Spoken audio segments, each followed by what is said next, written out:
All right. Yes. Yes. Yes. Oh, man. Oh, God. I cannot tell you how happy I am to be doing this. I'm happy that I'm live. I'm very, very happy to be here. I'm super excited. I went to Vegas Saturday, and I got back yesterday afternoon. I was going to put some pictures of me in Vegas doing some cool Vegas stuff.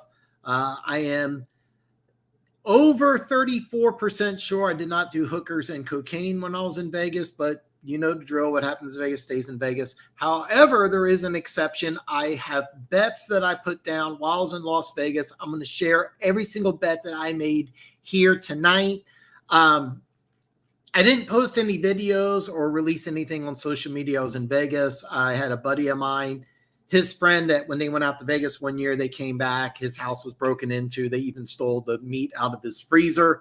Now they hang out with some scumbags. You know, if you hang out with scumbags and your place gets robbed, that's kind of on you, but just a safety precaution, I didn't want to announce it. I would be 1,500 miles away from home for several days. So that's the reason why nothing was posted on social media. That's why I didn't do any YouTube videos. It's also why I didn't go live Wednesday. Next Wednesday, we will be live here on YouTube. So I'm going to go over every single bet I made in Vegas for week one and for the whole season. I bet on over-unders for the whole year. And I'm going to go over all that information in detail. Even though here's the drill, I am jacked up. But I'm quitting energy drinks. At least I'm trying to quit energy drinks. No energy drinks is not code for cocaine. But I am trying to quit energy drinks. I'm not quite as jacked up as I normally am. I do have coffee here. I do have coffee. One Pride 40 starts off the show. Welcome. Sewell's going to left tackle. It looks like I was not aware of this. I'm just learning as this right now as you're saying it. I'm not happy with that because Luke G promised me a Detroit Lions victory. He came on the show yesterday. After the show was over, we talked for a while. By the way, Luke, if you're listening, Luke G said that if the Lions lose week one, Luke G will wear a Chiefs shirt for every single show for the whole 2021 NFL season. He said he was going to wear a Chiefs shirt. So make sure if you're a fan of Luke G, and you should be, it's a great show, tune in and make sure he shows you that Chiefs shirt if the Lions lose. So if Sewell's going over to the left side week one, because he didn't look good on the right side.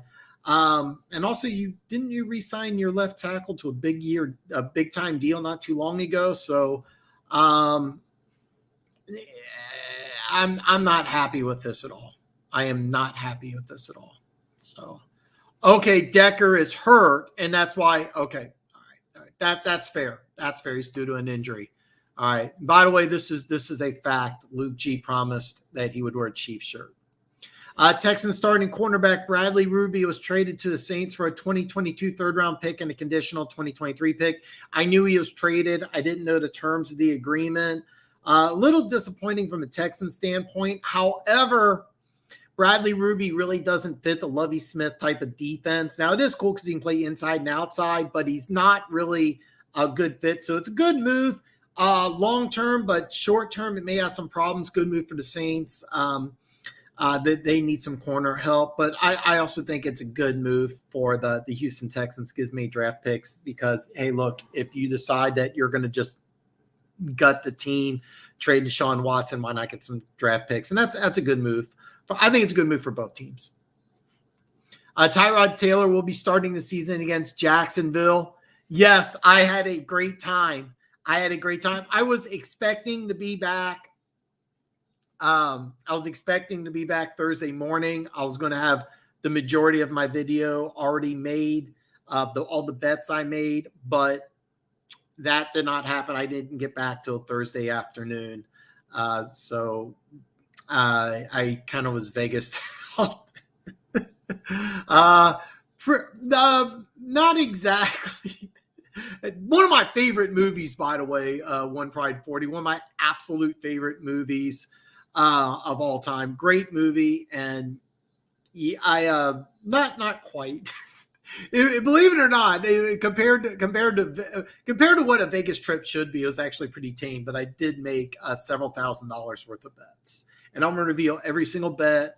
Because I don't have the video, I'm just going to read off everything I downloaded to my phone. So it's going to be, I didn't have enough time to put together anything that you can see. So you have to read my statements. But when the video that comes out, I'll show you the bet slip. So you know I'm not full of shit. Some guys talk the talk, I walk the walk. And FYI, I bet on the Lions because of Luke G. I bet on the Lions because of Luke G. So can't wait for tomorrow. Slasher, man. Hopefully you're referring to the video. This is going to be a great year. I'm very excited. We can also talk about Thursday night football. I'm going to go into detail on that in a little bit. I'm going to get caught up with all the comments, and then I'm going to start off with Thursday night football. Then I'll go into some of my I'll start off with my week 1 bets, and then I'll go with my yearly bets. Man, I'm glad you're here, brother.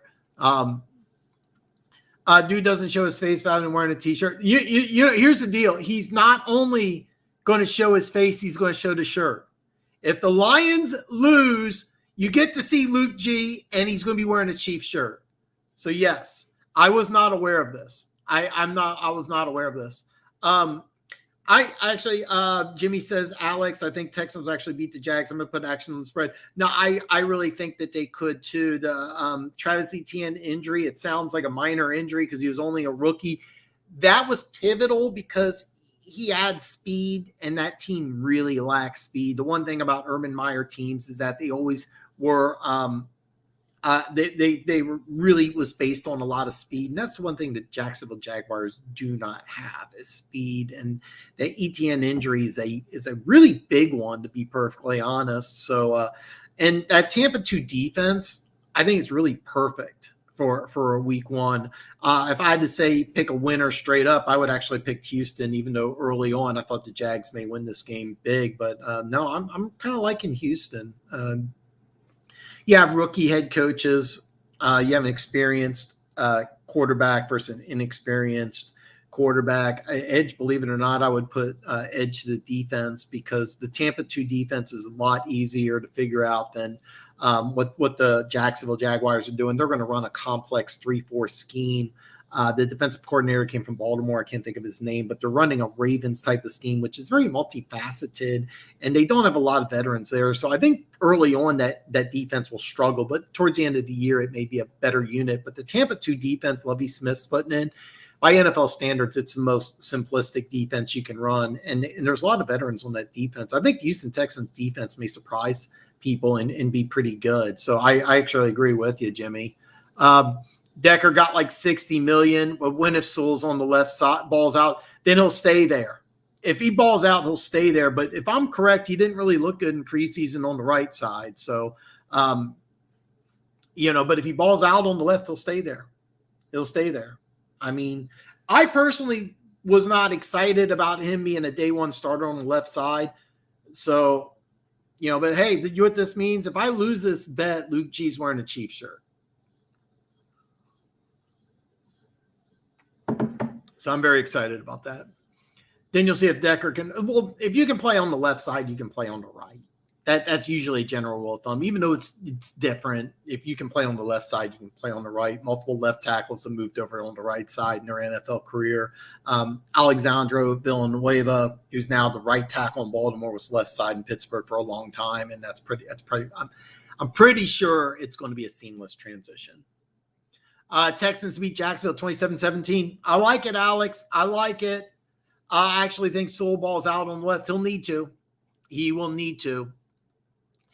Denver Gator, what's up, brother? Football's back, you crazy mofuggers. Yes. How about, you know what? Let's just talk about it real fast. Let's do it. Funk. Funk. I was going to say this. I was going to start off with this. And I'll tell you why. If you go to Cowboys media, you know why the Cowboys lost the game. It was a combination of Greg Zuerlein and the referees, mostly referees. And that's not true at all. When you win the turnover battle by 4-1, that just means that you're not that good of a team. And I've been telling Dallas Cowboys fans this, your team's not that good. That's it. You played against a playoff caliber team in Tampa who did not play all that well, 4 turnovers, and you lost. And here's why they lost. The Dallas Cowboys have won every single Super Bowl. I was going to say national championship. Every single Super Bowl Dallas Cowboys won. It's the same blueprint. Great defense, great running game, great quarterback play, but it goes in order of defense. Well, actually, defense, running game, and quarterback play, but quarterback plays on the back end. They've won, is it 5 or 6? I think it's 5. They've won 5 Super Bowls by being a run-heavy team with a really good defense and great quarterback play. That's how they've won 5 Super Bowls. That's how they won in the 70s. That's how they won in the 90s. And even though they're built to be a power run team, they want to be a passing team. This is why when you get inside the red zone, you're kicking field goals instead of scoring touchdowns because you just gave up on the run. Now, keep in mind, it wouldn't surprise me if the Tampa Bay Buccaneers have the number 1 ranked run defense again. You got Vita Vea, who's an absolute monster. If you don't know Vita Vea, former first-round pick, he was injured almost all of last year. He came back for the playoffs and played like a monster. He's about 340, 350 and can actually move. He's very athletic for a guy that size. And you also got Ndamukong Suh, one of the most powerful defensive linemen in the history in the National Football League. You got those 2 guys up front. Basically, what they did is they just had those 2 guys take out the run. But what Dallas did is they simply stopped trying. They just wanted to become a pass-heavy team. The Dallas Cowboys, you're going to see this. They're going to throw the ball a lot. Dak Prescott's going to win a lot of fantasy football championships, and they're not going to win a lot of games. They're built to run the ball, but they don't want to run the ball. They want to be a passing team. They want to throw the ball around. That's why when they get inside the red zone, they're going to settle for field goals.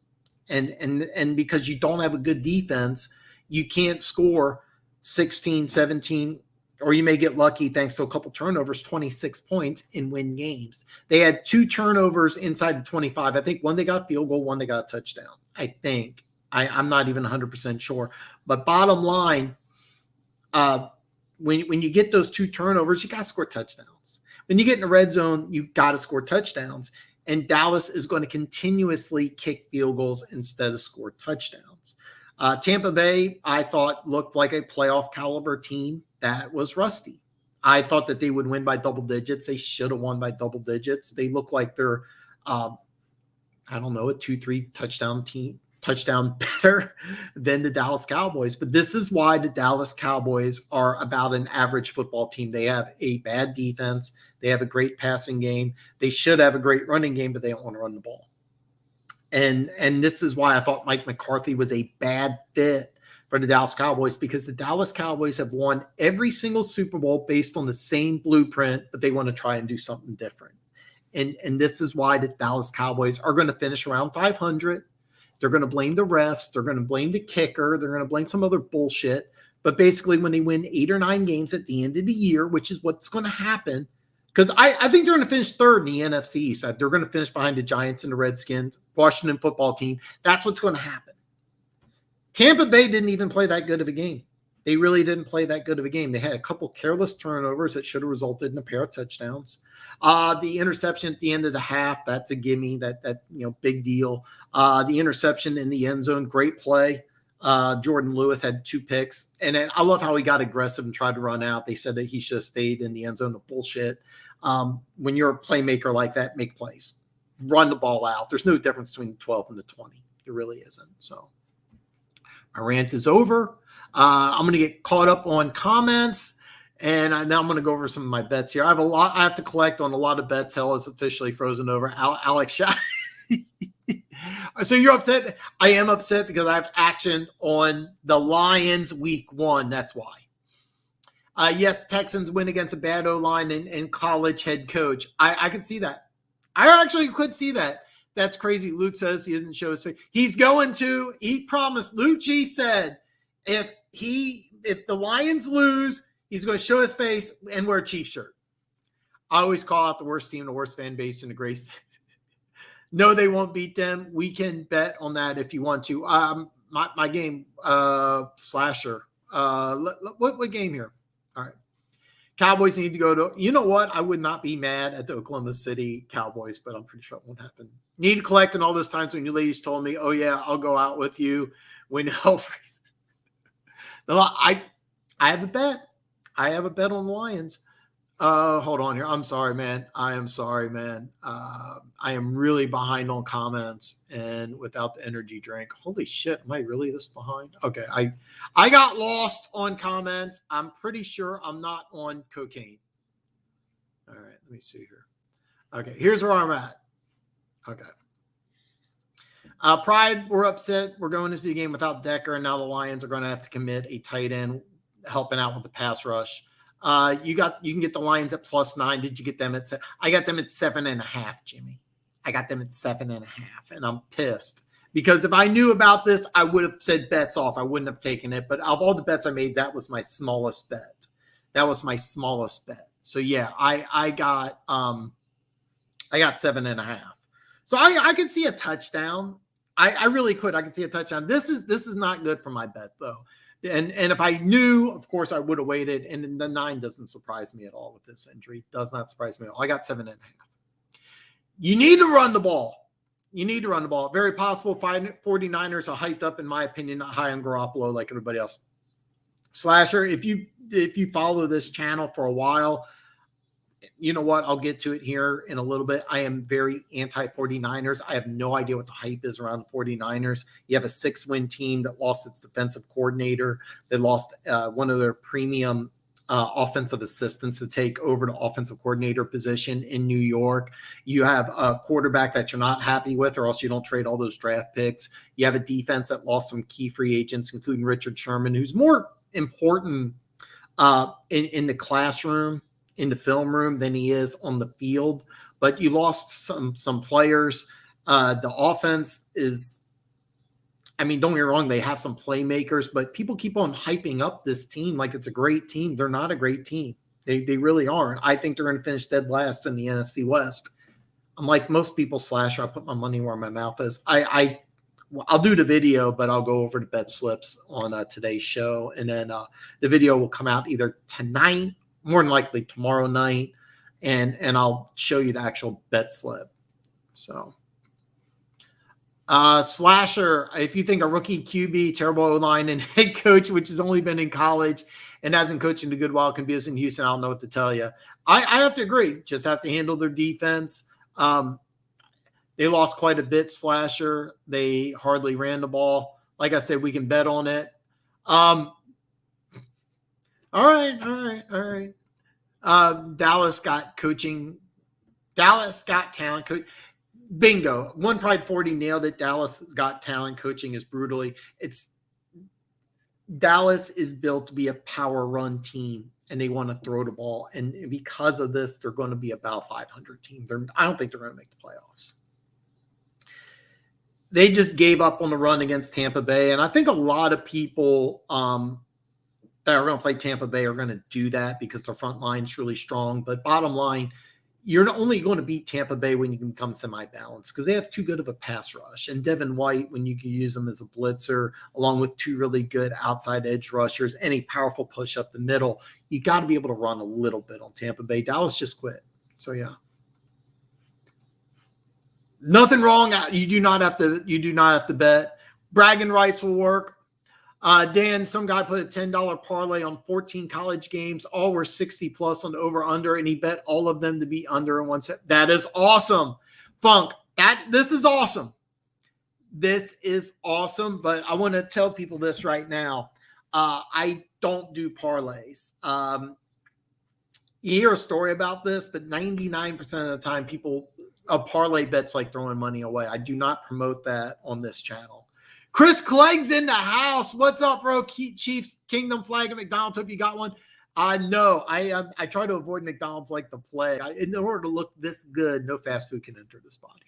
So I know I didn't get one, but I'm very excited about Chiefs season, and I have some action I put on the game. How do you get 4 turnovers and still lose? Because you're not that good of a team, Alex. That is why.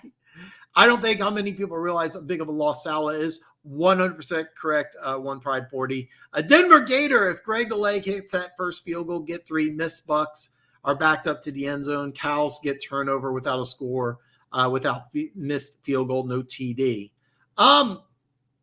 Okay, so you're saying that without the missed field goal, they don't score the TD? Well, I think they scored a TD anyway. Bottom line, because if they scored a TD to get the kickoff, I don't think the missed field goals really mattered, to be perfectly honest with you. I think the problem was that the philosophy that we're just going to throw the ball, we're not going to run, we're just going to take what the defense gives to us, and we're not really going to attack. And then when we get in the red zone, you don't have the type of offense that can really get involved in the red zone. That's why running the ball is important. I kept on hearing that Greg the Leg missed cost them the game. I don't think so at all. I think that the Dallas Cowboys sabotaged themselves by not being able to run the ball, not trying to run the ball. They're built to run the ball, and because they don't want to do it. Keep in mind, Tampa Bay is going to stuff the run for a lot of great teams, but I really thought that this was more indicative on the Dallas Cowboys, who I think want to just be a pass-heavy team, and there's nothing wrong with that. You can win. I mean, the Chiefs are a pass-heavy team when they won the Super Bowl last year. Tampa Bay is a balanced team, and they won the Super Bowl. Tom Brady only threw 19 passes, I think, in the Super Bowl last year. So I don't blame Greg the Leg at all. I blame the Dallas Cowboys. And here's another thing, that they just don't have that good of a team. I have some college bets tomorrow: Ohio State, Florida, Miami, UCF, Clemson, Cincinnati. Slasher, if you don't have it already, I think you follow me on Instagram, but do let me know what numbers you have. I'm not going to remember all of these. Unfortunately, my memory's not that good, but hit me up. Let me know what lines you're getting. I'm going to DVR some college football. I'm going to make sure I follow and cheer you on. I don't have any action bet on college football yet, but I do want you to win money. So that's something I am going to help out. Didn't Tampa have the best run defense last year? Didn't they return all their starters plus a handful of contributing guys? Yes, it would make sense that they could. Yes, Funk, everything you're saying is correct. Vita Veda actually missed most of the regular season, but came back for the playoffs. Vita Veda and the Dominican Sue are massive run stuffing defensive tackles, plus the defensive ends JPP and Shaquille Barrett can stuff the run. Devin White's a monster, and then Levante David's one of the best middle linebackers, along with Devin White on the inside. So the front seven is dominant against the run. That said, if you're the Dallas Cowboys and you built your offensive line around a powerful run-oriented offense, you have to try, but instead they just abandoned it. And Tampa Bay's weakness is their secondary, but you have to be a little more balanced in order to compete. And if you're a good enough run team, you shouldn't just abandon it. And that's exactly what the Cowboys. And here's the thing: watch. I don't know who they're playing next week. They're going to do the same thing. They're just going to throw the ball up and down the field. They're not going to try to run. They're going to get in a red zone, and they're going to kick field goals when they should kick touchdowns. That's the Dallas Cowboys way, and that's why they're going to be a 500 team. But yeah, you have a great point. Tampa Bay was the number one run stuffing defense in the NFL last year. There's a very good chance it'll be the number one run stuffing defense in the NFL this year. That said, you still have to try to run the ball. All that being said, I still think Mike called a decent game. Yeah, no, he did. He did. I just keep in mind, you have one team that's going to win a Super Bowl and in Tampa, and then you have another team in Dallas who's probably not getting to the playoffs. There's nothing wrong with that. Dallas has a terrible kick-in situation. They had one of those 2 field goal attempts early on. They win this game. I don't agree with that. And the reason why is that I think Tampa Bay, regardless, would have won. If they needed a touchdown to win that game late, they would have got a touchdown.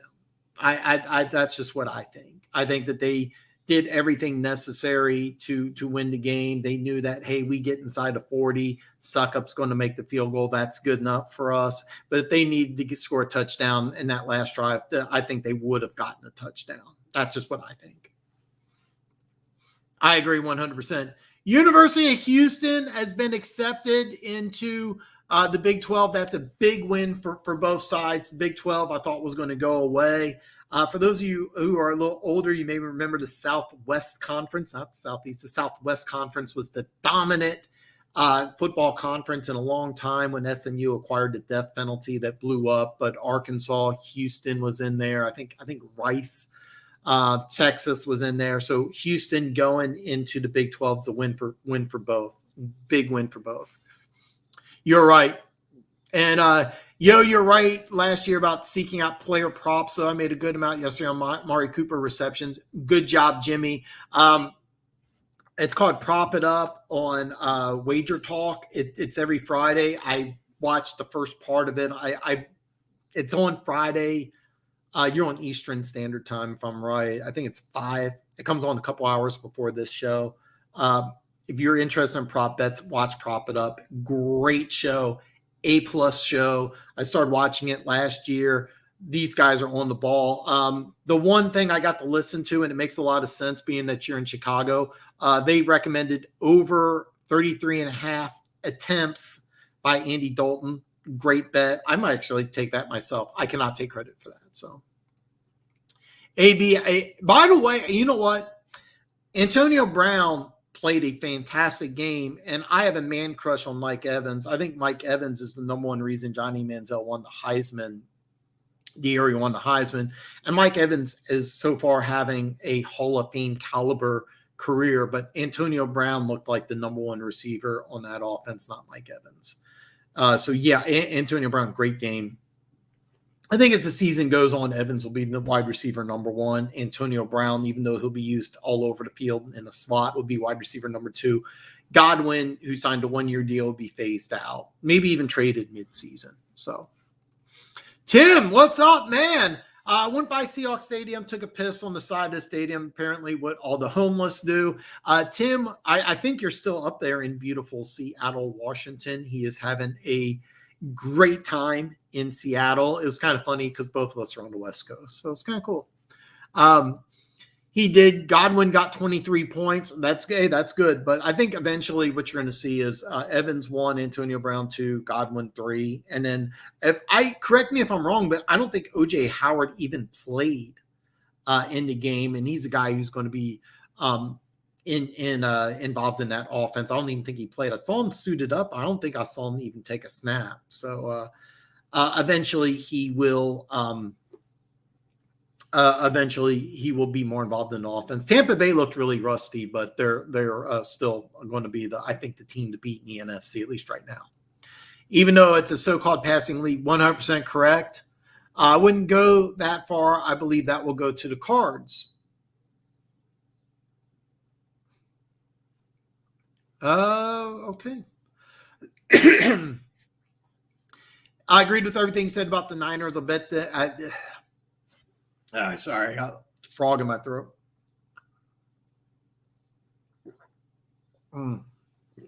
Agreed with everything you said about the Niners. I'll bet against them 9 times out of 10.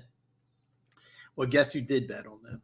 I'll give you a hint. Guess who has 2 thumbs and just banged your mom? Yeah, stole that from The Office. Patricia did the exact same thing when he was building a run-heavy team, but pass-heavy plus it didn't help that he was a No, you're right, One Pride 40, and this is why Dallas will be a 500 team. No, seriously, Seahawks Stadium is badass. Seattle's a great place. I've never been to Seattle. I've heard the same thing. Everybody says the same thing. I hate the rain, so I would never live in Seattle. Apparently, it's like the highest rate of suicides, like almost worldwide. It's like a crazy high amount of suicides because it's the rain. But yeah. I do want to see Seattle someday. I hate the rain. That's one of the things I love most about Vegas is that I love the heat. I love the desert. It was like 109 out there almost the whole time. The secondary is improving, Funk. But yeah, you're 100% correct. The biggest mistake Dallas did was to pay Zeke. I agree with that to some extent. Or he's not the same player. Let's just be clear. He's not the same player. They gave Zeke too much money, and he was a player on the decline. Really what they should have done is traded him, tried to get as many draft picks, and then have a stable of running backs. But here's the thing: let you have them. Okay, you got to use them. I would run him till his legs fall off. I would give him 25 touches. The fact that they're not using him on the screen game and they're not even trying to use him, I think he had something like 14 or 15 attempts. That's way too few. He should have 20 plus. The other running back Dallas has, that Pollard kid's actually pretty damn good. So, yeah. In that cover 3 defense, Dallas needs a better offensive line. Lawrence is okay, and I think he's the only one. They really need more studs on that defensive line. Instead, they went heavy on linebackers, which I guess is good, but yeah, they need help on that defensive line. I didn't put it in yet, but the line was like plus 1250, but definitely going to talk more about it on Instagram for sure. Yes, hit me up on Instagram, let me know. They gave Zeke, fudge. Okay, here it is. All right. They gave Zeke too much. I 100% agree. 100% agree. Thank you. I've been saying since they gave him that contract, running backs don't last long in this league unless you're Emmitt Smith. Yeah, you're 100% correct. Remember, Arizona gave him like $25 million. I think he had less than 3 yards a carry. It was such a damn shame. It wasn't clear just saying that the leg didn't lose him the game. Him missing actually added more points with turnover. Thanks for everyone putting that loss on him in full. Yeah, everybody's blaming him. It definitely is not him. Definitely not him. But he needs to play better. I mean, he needs to play better. I mean, the extra point, was it 2 missed field goals? Not good enough. The 60-yarder, that's fine. If I remember right, after they missed that field goal, though, no, Tampa Bay threw an interception in the end zone. So yeah. Indeed, they did make the – yeah, exactly. One pride, exactly. Zeke blocked his ass off. He was at least trying to earn his paycheck. No, he did. He did. They need to be running the ball more. Running backs have like 5 years, maybe 6. If you're a power running back, it's fewer than that. You can sometimes play a little longer if you're a guy who doesn't take a lot of direct hits. So, yeah. Yeah, his rookie season, I think, was fantastic, and then it just went downhill. If only U of H had a good head coach, we have talent, but a terrible head coach. I remember when you guys had the former Texas quarterback. I'm drawing a blank. Actually, you had the perfect head coach, and he ended up going to Texas. He got fired from Texas. He should have stayed at Houston. I'm drawing a complete blank on the guy's name, and I don't know where he went to, but Steve Sarkisian is now the head coach at Texas. The guy who was the head coach of Texas came from Houston. That guy should have stayed in Houston because he was building and recruiting, and then they got rid of him. They got one of the former University of Texas quarterbacks, and he ended up, I think, like 7-8 wins, and Houston's like, no, we're too good, and we need to have an 8-win team or else you're fired. And they got the guy from West Virginia, which I was kind of surprised because I thought West Virginia to Houston was a downward move. I didn't think it was a sideways move. I thought it was a downward move, but what to find out. But the guy, Texas, Houston, it has the potential to be a really good place because you're located in the right area. You're located in Texas, and now since you're going to the Big 12, that should be a recruiting boost. It wouldn't surprise me with Texas and Oklahoma leaving if Houston becomes a dominant football team in that conference within the next couple of years. If they get the right coach, the coach from West Virginia is in that division, and I'm drawing a blank on his name. So anyway, okay, I'm going to get caught up on my comments here, and then I'm going to go over all my bets. Alex, what's the deal on Leo D lineman from Texas A&M? If you have any idea, I don't know. So Alex, if you're there, let us know. Is Lamb trying to break the drop passes record as good as the game was so sloppy and disciplined for penalties? Yeah, and I thought it was for both teams. More for Tampa, 2 turnovers. Actually, 3 turnovers could have been avoided. The Hail Mary in the end zone, I don't think that's fine. It is sloppy on both ends, and it should be a little sloppy. It's week 1. It's Thursday. I don't have a problem with it being a little sloppy. Out of the 2 receivers, I'd rather have Amari Cooper over CeeDee Lamb. CeeDee Lamb's always going to drop passes, but he'll always have some great throws that are some great receptions and plays. But give me Amari Cooper 9 out of 10 times. That dude's a monster. You doing film already. Um, I don't. I have to watch that. Pride. If that's it for me, I'm just looking a little bit. Family member lives down south. Told me to check him out. You should. He's very good. If you want another DT, check out Haskell Garrett. I know about Garrett. You want to see a monster of a man? Take a look at Minnesota. I've heard about that dude. I don't think he has the ability to play tackle in the NFL. He might have to move inside the guard, but 6'9", that's going to be difficult. But yeah, the dude's enormous.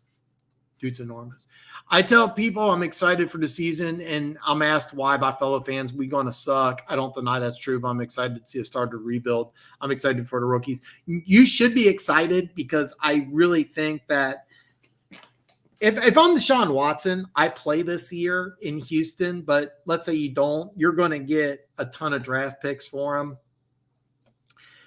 I think the defense that you're going to run is going to get a lot of excitement from the players, and that will build onto the fans. And I also like the fact that you have a solid offensive line and some pretty good running backs. There's a lot to like about the Houston Texans. There really is. I'm not just saying that. I don't think you guys are going to suck. I really don't. The more and more I think about the Houston Texans, more and more I think this is going to be about 500 team.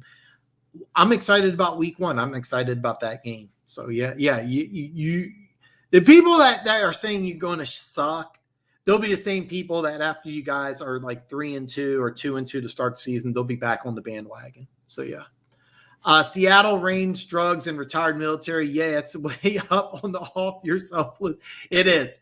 It really is, man. It's like the number 1 city in the world, but I wouldn't mind checking it out one day. And how our staff helps, it's going to be a bad season, but in a good way. I think you're going to be pleasantly surprised. I've been saying this for a while. Who's got some prediction for their team's opening game? Broncos over the Giants, 24-16. Denver 390 is a lot, and I mean a lot. All right. I don't know what 390 means, but I thought Zach was way underused that game. Even if you don't want to run against Tampa Bay, use him as exactly, Jimmy, 100% correct. He needs to be used. You have an offensive line that's built to run the ball. All right. And I think that you should have used them in the screen game. I think you should just force them down your throat, impose your will. Because what you're doing is you're reacting. You went ahead and you said the defense is going to do this. It's like a chess game. But the team that's attacking versus reacting, the team that's reacting usually loses. And plus Zeke is pudgy and was yoked coming in. I kept on hearing that he was in great shape. I kept on hearing it on I watched all of the Hard Knocks. I finished the last episode last night. What happened is I came back from Vegas, took a shower, fell asleep. I woke up at 9. Thank God. By the way, YouTube TV is great for DVRing football. So I went ahead and watched the game. Then I watched the last episode of Hard Knocks. I didn't see where he was just absolutely ripped because he wore hoodies the whole time. I'm like, dude, you're in Dallas and you're wearing a hoodie, and I don't know. But I kept on hearing everybody say that. But I mean, I don't know. If he was out of shape, I don't think they would let it go to Hard Knocks. And the reason why I say that is that Dallas has been on Hard Knocks three. This is the 3rd time they've been on Hard Knocks. So I don't think that it would have made it to air if people were calling him a fat fuck. So, Alex, how's the California kid Lindsay looking? Okay, if you're reading this, just stop reading and go over the bets and go back to the comments. I'm trying to. I'm going to go to the comments here in just a bit. I just want to get caught up on the comments. Funky's playing the AM now. He's been on tear for the last 2 years. Going to go high in the draft. Texans win 5-6 wins. That's over the line. So yeah. Funk, that spot on if you're reading this down. Okay. All right. You're right. All right. Let's do it. Okay. Unfortunately, you're going to have to take my word for it because this is on my phone. I didn't have time to actually put everything so you guys can read it. So I'm just going to read off my bet slip. I would show you my phone. But the way the camera is, it gets a little blurry. So I'm just going to read off my bets. These are my week 1 bets. I have 4 of them. Starting off with a $50 wager The Detroit Lions, I got 7.5 at negative 110, which means that if I wagered I have to wager 110 to win 100. My $50 wager will win me. I didn't say, but it's roughly $42 and some change. Again, I took 7.5. I didn't know about the Decker full injury, so I would not have made this bet. It is the smallest bet I made. Luke G promised that he would wear a Chiefs shirt if the Lions do not win this game, and he's going to wear it for every single episode and show himself on the air. So, Luke G, hey, man, we're ready to go. The second game I bet on, it's actually one game, but I made two separate bets. $100 on the Chiefs -6 at Arrowhead against the Cleveland Browns. For those of you who don't know, Andy Reid is week one is one of the best coaches in NFL history since he's been at Kansas City. 6-1 season openers. The one loss is one of the flukiest, weirdest games ever. Derek Johnson and Mike DeVito both ruptured their Achilles tendons. I've been to Arrowhead over 300 times. I remember 3 ruptured Achilles tendons, 2 in that game. Alex Smith had 6 interceptions the whole year, 3 in that season 1 loss to Tennessee. By the way, Tennessee went on that season to win a grand total of 2 games. Jake Locker, who was AFC Player of the Week, ended up retiring from football. He just didn't have the love for it. He had the potential, just didn't have the love. One of the weirdest, flukiest games I've ever seen in my life. Andy Reid's gold on season openers, plus the Cleveland Browns already have some injuries in the secondary, plus I think 9 new starters on that team. I don't think that they have a really good defensive line to stop the run, and Kansas City's added a bunch of bigger, more physical linemen. That's another prop bet, is a CEH on the rushing yards. My second bet I made on that game was just 300 on the money line, which is negative 270. So normally I don't recommend betting on the money line, but the only reason I did bet on the money line is I knew that they're going to win. I didn't like 6. I could actually see it being a relatively close game. Of course, Kansas City's going to win. 6 is a big number, even at Arrowhead, even though I think Arrowhead's going to be just exploding. So I put 100 on -6. I put 300 on the money line. So no matter what, even if they don't cover 6, that's okay, because I still make my money with 300 just on the money line. And then finally, my final week 1 bet, my biggest bet for week 1 is $500 on the Washington football team. Just the money line, which means that I bet on them just to win. I got even money on that because they're a 1-point dog at home to the Chargers. I have been saying this over and over and over again.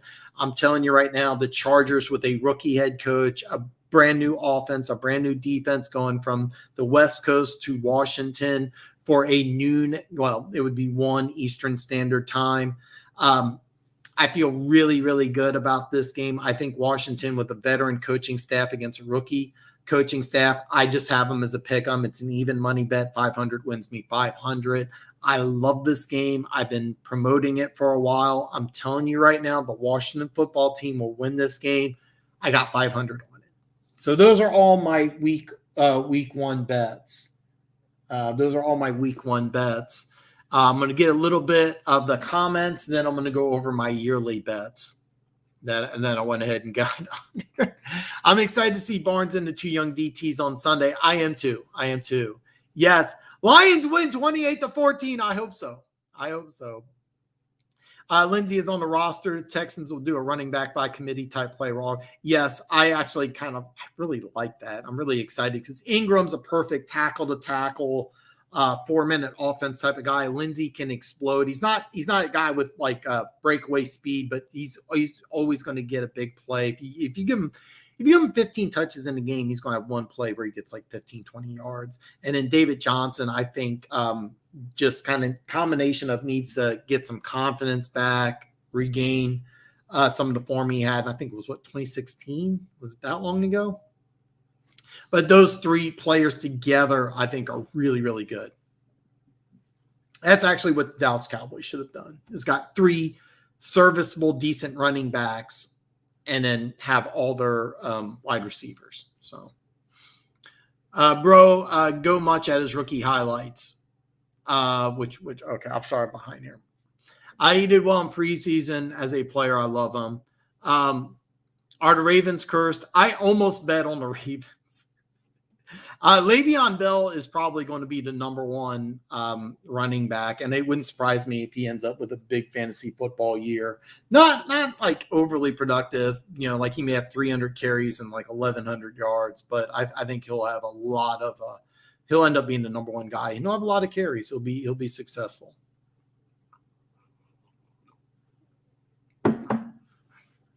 I love Luke G. I love nothing but love for Luke G. Texans are going 2 cornerbacks as they're starting Brown, which they got from the Browns.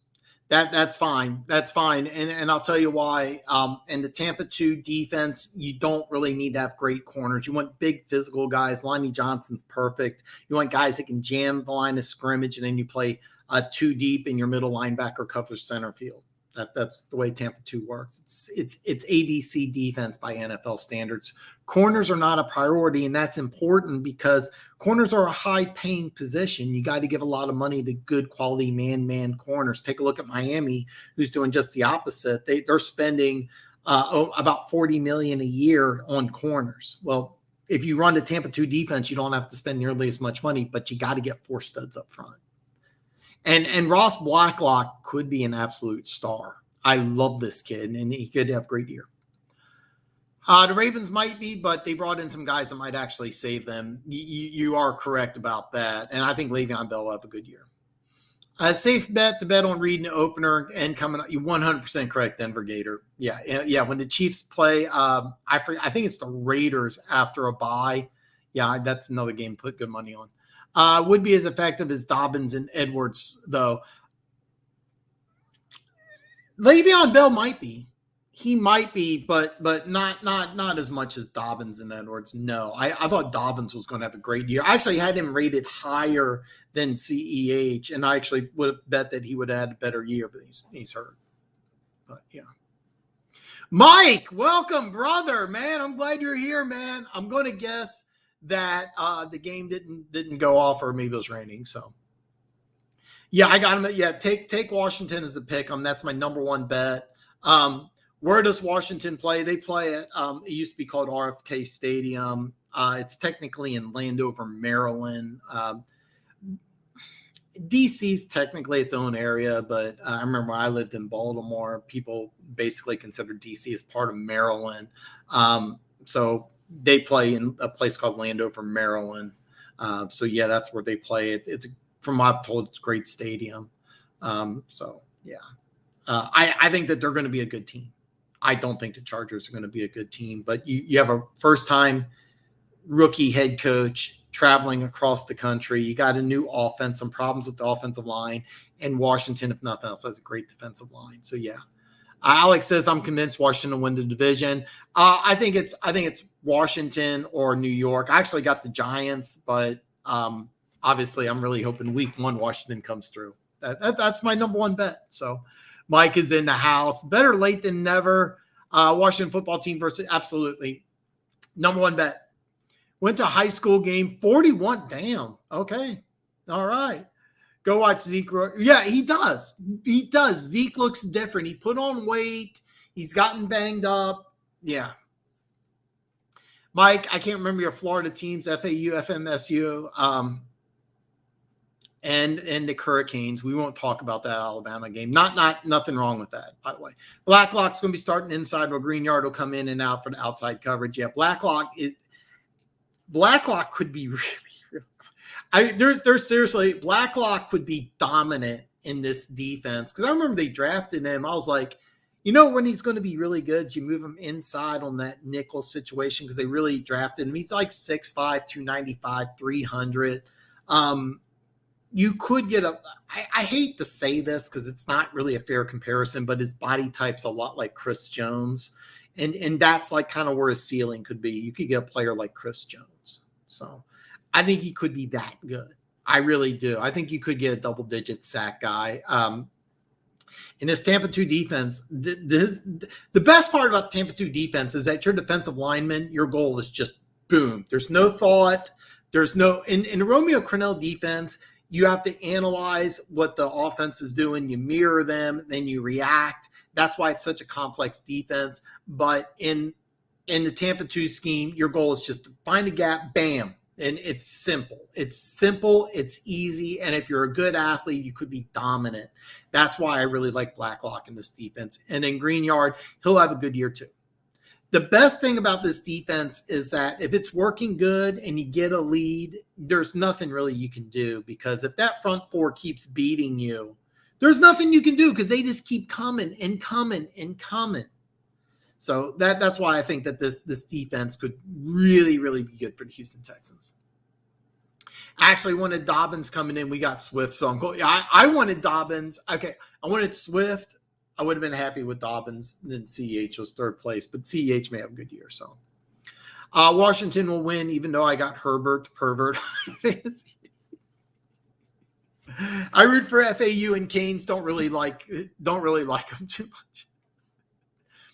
Any thoughts on the Steelers-Bill game? I actually like the Steelers at 6.5, but think they could pull an upset on this one. Jimmy, I 100% agree with you. I actually think that of all the teams that could be most likely to pull an upset on the road, I really like the Steelers. And the reason why I like the Steelers is that Buffalo, I think, really made a mistake in not addressing the defensive tackle issue. They went after defensive ends thinking that they're going to build a lead and play the NASCAR defense when they can't stop the run. Well, you got Najee Harris. And one thing about the Najee Harris pick is that he's going to come in day one and he's going to get about 25, 30 touches. And if Buffalo can't stop the run, Pittsburgh's got enough weapons on offense to really cause some problems. So if you can develop some balance in the offensive game, and which one of these defenses are better, it's obviously Pittsburgh. So you got the team with the better defense, the better running game.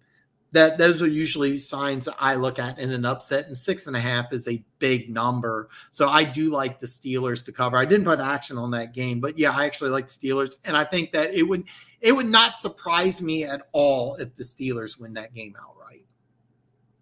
Don't get me wrong, Josh Allen is fantastic. People forget the magic of Mike Tomlin. You know what? Let's just start it right there. My over-unders for the entire year. I went against one of my cardinal rules. I advise this, never to do this. However, I almost wish that I would have put more on this. I got $100 on the Jets under 6 at -160. It's a terrible, terrible number. I know. The Jets to me look like a complete train wreck. When Carl Lawson and Vinny Curry went down, that's the strength of the defense. You have a rookie quarterback. You have a tough AFC East. I was convinced that the line was going to be at 5, maybe 4.5. It was still at 6 at -160. I'm positive it's 5.5 now. I only have $100, but I went ahead and did something I don't like to do and bet on a rookie head coach. I think the Jets are going to be a total train wreck. I actually wish I would have put more on that, but I only got 100. I put 100 on the Raiders over 8 in Las Vegas. I got plus 135. So $100 wager will win me 135. They won 8 games the last 2 years. They get an extra game this year. I think that the Raiders are with Bridgewater taking the starting job from Locke. I think the Raiders are going to finish second in the AFC West. They beat Kansas City last year. The only team really beat Kansas City in the regular season. I'm not counting that Week 17 game. In Week 17, the Chargers came into Arrowhead, won that game. I played 14 snaps at left tackle. You can, if you go back and watch it, you'll see that. So I'm not counting that. That's why I did it. The Raiders at 8 at plus 135, I think it's a solid bet. I think that they're about an 8 to 10 win team. The Homer and me bet 100 on the Chiefs over 12.5. It's a massive number. I got -105. I really didn't like that number. That's the Homer in me. If you watch my video where I broke down the Chiefs, they got when I did the video, it was -300 to win the division. At Harrah's, it was -225. So it went from 300 to 225. So I put $200 on the Chiefs to win the AFC West. I think out of all the teams to win the division, the Chiefs are more likely than any other team, including Tampa Bay, to win that division. The reason why I say that, the Saints won the division 4 straight years. So I took Kansas City 100 to win over 12.5. I don't like that very much, but I don't see 4 losses on the Chiefs schedule. I really don't. And the Chiefs are going to win the AFC West. So I got 200 on there. And now my 3 big games that I have. Okay, I'm 5 minutes behind on the comments, so I apologize. I'm going to go through. Let me get caught up on comments. I'll reveal my three big bets. Texans are listening to me somewhat. The 4 starting running back, almost every position. Bills are so overhyped. Steelers are getting a lot of points. Mike, 100% agree with you. 100% agree with you. That's why I like the Steelers in 6.5, and it was 6. So, scary game to bet, especially week 1. Yeah. I'm not so sure, but they are favored. They're favored by a touchdown. It's a big number. I do not trust the Steelers. Big Ben isn't what he used to be, but I think the Bills outmatch the Steelers. Jets 0-6. That's why I took the bet, Mike. That and a variety of other reasons. I'm really wishing I would have put more. I really wish I would have put more. Because I don't see them. In order to lose that bet, they have to get to 7. I see no way the Jets win 7. I actually think that they might go 2. That team's going to be bad. That team's going to be bad.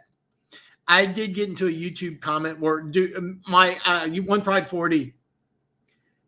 49ers fans are horrible. They are clueless. They are so delusional. I tried to talk to them rationally. Before the Super Bowl when they played Kansas City, even after the Super Bowl, they're so delusional. It's not even, I'm telling you right now, you're not going to be able to have a sane conversation with 49ers fan. I doubt the Jets go 0-6 in the division, but they're not going more than 2-4. I don't see any way they get to 7 wins. And even if they do win 6, it's a push.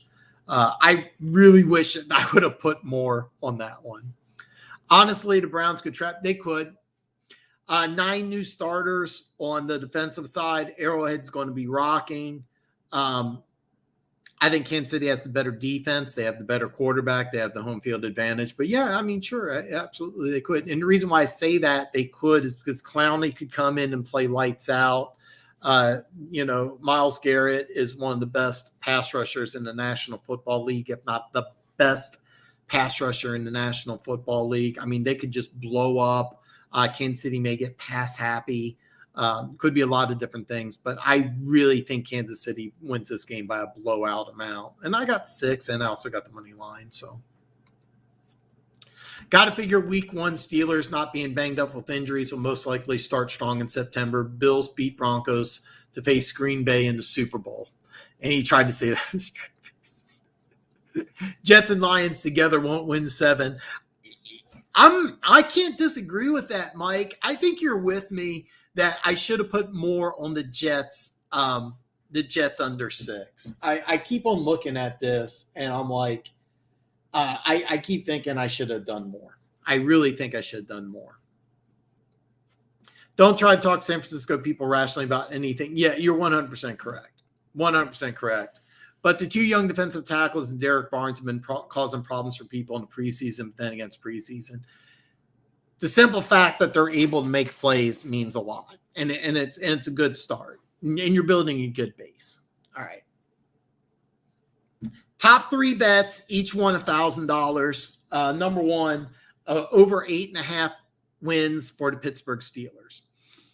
You had last year the 3rd best defense in the National Football League, and you have a Hall of Fame quarterback. And the thing that this team really lacked was a running game. So you get the number 1 running back coming out of college, a guy that would have been a top 10 pick 30 or 40 years ago. Najee Harris goes number 1 overall. Mike Tomlin has never, ever had a losing season in the NFL. So in order for 8.5 not to cover, it would have to be number one. You still have one of the best defenses in the NFL, playmakers in all three areas. You still have a Hall of Fame quarterback. Now you have a stud running back, and you also have weapons on the outside. So $1,000 on the Steelers, over 8.5 wins. I got plus 110, so 100 wins me 110.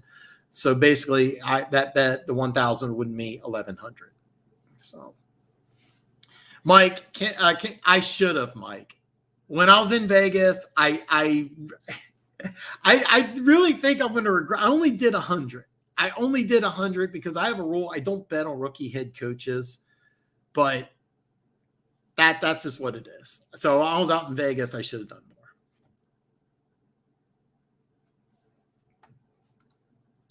I made a comment to on a Niners video that said still moving to the left and back up. You should playing the right. You guys should eat up front. If we don't leave both TNs in the block, somebody replied, good. That's because, Funk, I'm going to tell you what happened. The guy who said that had no idea what you're talking about. I hope so. I hope so. Yeah, I have to go out of state, so I went to Vegas. And okay, I am going to bet online. I'm going to do a little bit of online, but I did $4,450 in Vegas just the last week. I got home yesterday. And there's a good chance I'm going to go to Iowa tomorrow. That's why the video may be late, because I got to work tomorrow, and I'm going to go to Iowa because I think I'm going to put some more money down before the season starts. So more bets are going to be made. And then I'll come out the video with everything. I might also just put some money on week one. We'll have to wait and see. Mike, I think, yeah. Luck with that. We were going to destroy the line. Luck with that. Oh, okay. Yeah, it's because he didn't understand what you were saying. Oh, trust me. I didn't know 49ers fans were that bad until I got the war, and 4 or 5 tried to jump on me by putting 55, and we're only scoring 3. Yeah, one pride. Yes. Yes. And 49ers fans, there's no line there. Okay. Okay, the other 2 bets I made, each one of these are 1,000 a piece, is Seattle Seahawks over 10 wins at -115. So I have to wager 115 to win 100. Last year, they won 12 games. I think that there's a chance this team might be better. Bottom line, defense started to improve. Jamal Adams with a full off season.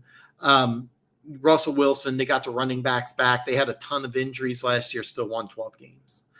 Seattle's my pick to win the NFC West. I don't see them winning less than 10 games. So 10 is a push, 11's a win. Finally, my number one bet, $1,000, the San Francisco 49ers under 10. I got plus 150. A $100 wager wins me 150. So $1,000 wins me 1,500. The 49ers under 10. I think they're going to finish dead last in the division. I don't think the defense is really that good. I'm not saying they don't have some playmakers. They do. I really need the Lions to win week one. Bottom line, when you have a rookie quarterback who's probably going to get the start sooner than later, your defensive coordinator leaves, your defense is not the greatest defense on earth like you think. So I have the 49ers under 10. I got plus 150. I bet $1,000. And I do work tomorrow, but there is a good chance that I am going to go to Iowa directly after work and bet another couple $100. What I'll do is after I drive back, I'll have all the videos out. If I'm not able to go or I don't feel up to it, whatever reason I have, then I'll try to do the video. I'll work on it a little today, and I'll have it finished up by tomorrow. Well, I'll show you the actual bet slips. I did everything on the mobile app. I used the Caesars mobile app, which is now available in Iowa. I have a platinum card for those of you who play at Harris. It starts off at gold, then you go to platinum. So I'm platinum. Trying to get to diamond where you get a lot more bonuses. Right now I get a couple free nights in the Bahamas, just a hotel, not the airfare. But there are some advantages. Free, valet, which I turned down. I'm not going to have some kid drive my car. So that's just me. It's not that I have a great car. I just don't trust, some 18-year-old stoner. And that's another thing about Vegas that's really weird is that people are smoking pot all around me. It's just weird. So it's weird. On the Strip, I walk by somebody at 1 a.m. with a baby stroller and a baby, and next to him is a couple like 20-somethings. I'm guessing 20-somethings are smoking weed next to the baby. It's weird. Those are all my bets. I will be doing some betting online through my bookie. I'm not sure how much, and I'm a little hesitant to because I do have a little bit of Bitcoin. But for those of you that follow cryptocurrency, it's like it's really due to like kind of go up, and so I'm kind of hesitant to do that. I got about $50 in free play money, which like I have to bet X amount of free play in order to get actually paid back out in Bitcoin. Because of the playoffs and the Super Bowl, I lost almost the entire $300. So we'll have to see what happens in week 1. But I may be putting a couple $100 in Bitcoin into my bookie. And then I also may be going to Iowa, which is about 2 hours away from here. We'll have to find out. Dallas fans have a big Dallas fans do have a big problem. Chicago's fans are the worst, hands down. Top terrible fan base is based on the good folks within this stream. Dallas 49ers in Chicago. You know what? I have to give credit. I actually know some Denver fans. All of them have been pretty cool. There's this one crazy girl I used to work with, and she sucked to work with. Like she was really cool. We were in a fantasy football league together. Outside of work, she was a ton of fun, drank like a fish. She was a complete see you next Tuesday working with her, but you get her outside work. She was a lot of fun. Married this really super cool guy, great couple. They drink like fishes. I don't work with them anymore, so I don't know what's going on with them. She was a Broncos fan. He was from California, so I'm not really sure. He wasn't big into sports anyway. Great people. Denver fans, for the most part, have been pretty cool. The worst fan bases, and I'm sorry because I know Slasher's in here. I haven't seen a comment, but Philly and Dallas are two of the worst. Steelers fans suck. Steelers fans are notorious bad fans because they're everywhere. Every Steelers game, road game, there's like 10,000 Steelers fans, and 6,000 or 7,000 of them suck. Steelers fans are pretty shitty. I'm surprised they didn't make the top 3 list, but maybe that's because there's a lot of NFC going on. You probably don't see the Steelers a lot, but Steelers fans suck. Eagles fans suck. Cowboys fans suck. Those would be my worst 3. Eagles, Cowboys, and Steelers, and probably in that order. So Dallas fans think they're going to the Super Bowl every year, but end up 8-8 every year. 8-8. That is seriously that's the thing about Dallas Cowboys fans. They really think they have a Super Bowl team. I think that they showed what they are on Thursday night, that they'll win the turnover battle 4-1. You'll play against a good team that makes a lot of mistakes, and you still can't win because they're an average team.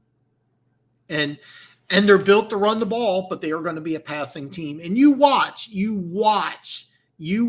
because they'll go against, I don't know who they play, but they're going to go against a team that cannot stop the run, and they'll continue to throw the ball. You watch. The Chiefs fans are pretty bad, especially the bald ones, but the Chicago fans are still. You know what? There was some Vikings fans last year. Super cool.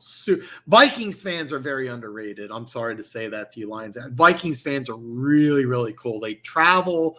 They're super awesome. And anyway, there are some Chiefs girls that they weren't really football fans. Okay, the problem is that Lions fans can't relate to this. Sorry, but you can't. Once you get really good and you start winning Super Bowls, you get the bandwagon fans just come on in drones. So Arrowhead used to be the loudest stadium because you had dedicated Chiefs fans that yell and scream. Now you got the fans that they do this like almost the whole game. it's like, trying to get the selfie's more important, having a conversation. They don't even know what's going on with the game. Anyway, these two girls that sat like 2 rows up, they stood the whole game, just talked the whole game about God knows what the fuck. And then they yelled at the Vikings fans to shut the F up because they were yelling "Skol," which I had no idea. I was like, what the hell are you guys saying? And then the dude's like, oh yeah, Skol, and explained that, it's a Viking tradition. Super cool fans. I apologize to those fans. They were behind me, and the girls a couple rows up were cursing at them. And I was like, dude, I'm sorry. We're not all assholes. He's like, oh, no, it's fine. We're just here having a good time. Vikings fans, super cool. But yeah, there are some shitty Chiefs fans because once you get to be a winning franchise, you get the bandwagon jumpers, people that don't know shit about football. Everybody's a Patrick Mahomes fan, even people that don't know anything about football. You seriously, there's Chiefs fans out there that legitimately think that Patrick Mahomes will throw for 9,000 yards and 75 touchdowns by September. There are Chiefs fans out there like that. Eagles fans say all night. Eagles fans don't exist. Only protesters. You are right. Chargers fans are cool, like all 5,000. Oh God. Top 3 worst fan bases to ever: Dallas, and Dallas. Steelers fan isn't as bad as Penguins fan. Oh wait, they're a safe self-voiced stink fans. Oh yeah, and Vikings fans are super cool.